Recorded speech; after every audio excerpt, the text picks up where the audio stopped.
My name is Cody. I drive a 2007 Subaru WRX STI. I've always liked STIs. I wanted to make my wagon into an STI, but I didn't want to spend all the money doing the transmission swap and wiring harnesses and everything else. It's just, at the end of the day, you're still going to have a WRX.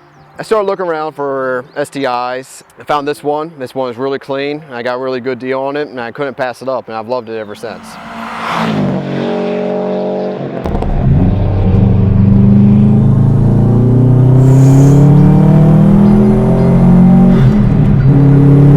Yep, that's a bigger turbo than on a WRX. That pulls really nicely. It does. It's pretty linear. Yes, it absolutely is. When you dive into boost on a car like an Evo, and I use an Evo as an example because I own one. It's also a 4-cylinder with a turbo with all-wheel drive, but this car just trucks away. And we said the exact same thing about the WRX. This just trucks away much more quickly. With the Evo, there's lag, and then there's just a tremendous wave of boosted torque.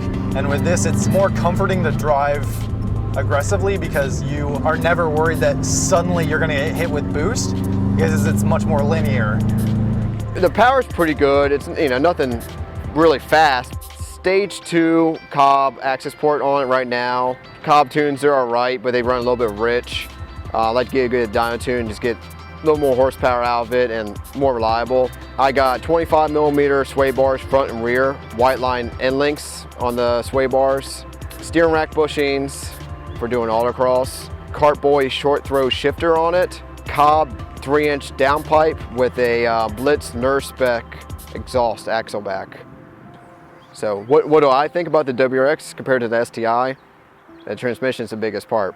The 6-speed on the STI is amazing transmission, very strong. You can launch it all day at the track.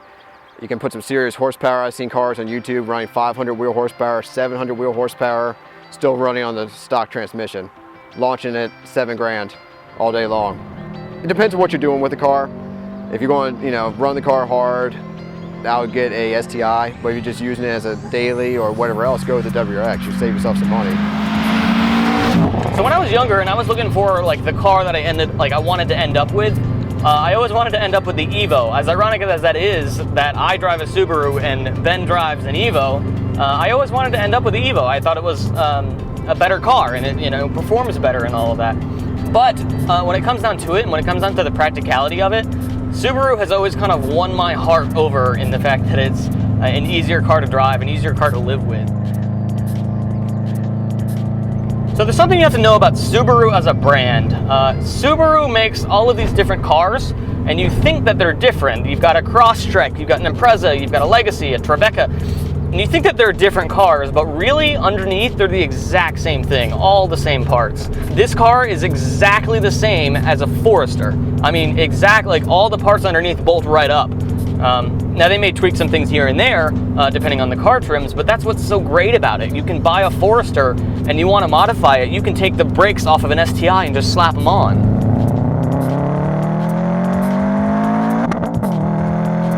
I've seen people do autocross. Every so often I would go home from work and I see them, driving around the parking lot, and I was like, what are they doing?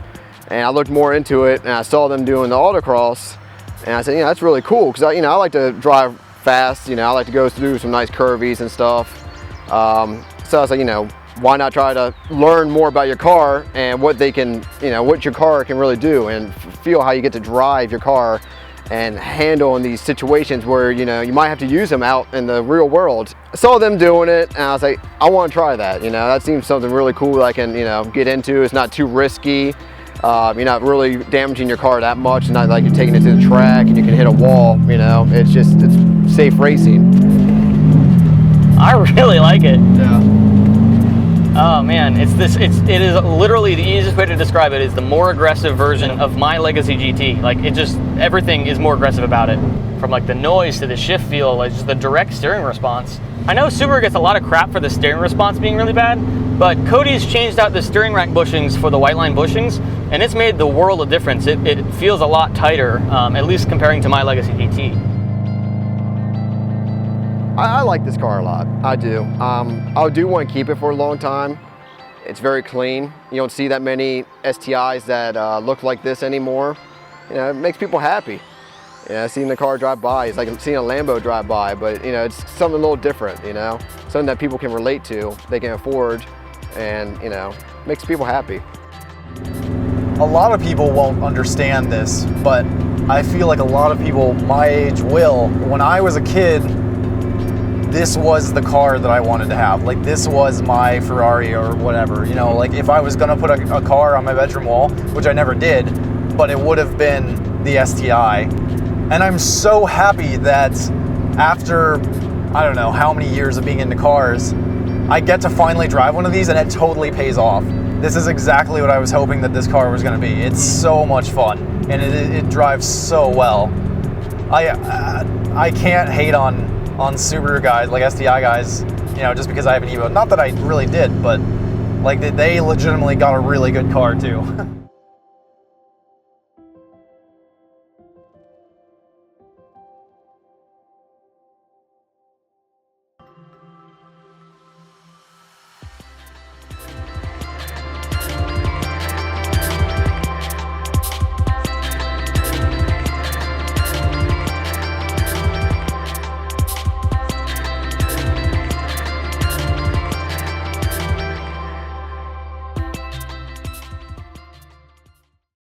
So, a lot of people will talk about the fact that the STI is basically a souped up WRX because they're both just based on the Impreza. And there are a couple of very key differences between the two cars. The STI has the 2.5 liter with a larger turbo, so you know it makes around 300 horsepower compared to the WRX's, well, this WRX of this generation's 230 horsepower, which is a good difference. But you know, with some mods, a few supporting mods really, you could have the WRX up to the same output as this 2.5 liter is stock. What you can't do is make the 5-speed that's in the WRXs not suck and make them as good as this 6-speed, because this 6-speed is simply one of the best transmissions I've ever driven, and I've driven a couple of them now. They're really, really solid feeling transmissions, and they can take a ton of power. So most of the time, when someone is wanting to do a major overhaul modification of their Subaru, it's wanting to put in the 6-speed, because at that point, kind of the sky's the limit. You know, after, well, no, the sky's not the limit because you're just going to blow your ringlets. So I guess you should just buy an Evo.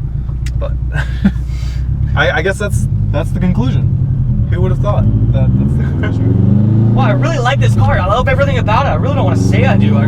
But it's just so, well, you should buy an Evo. Pretty much.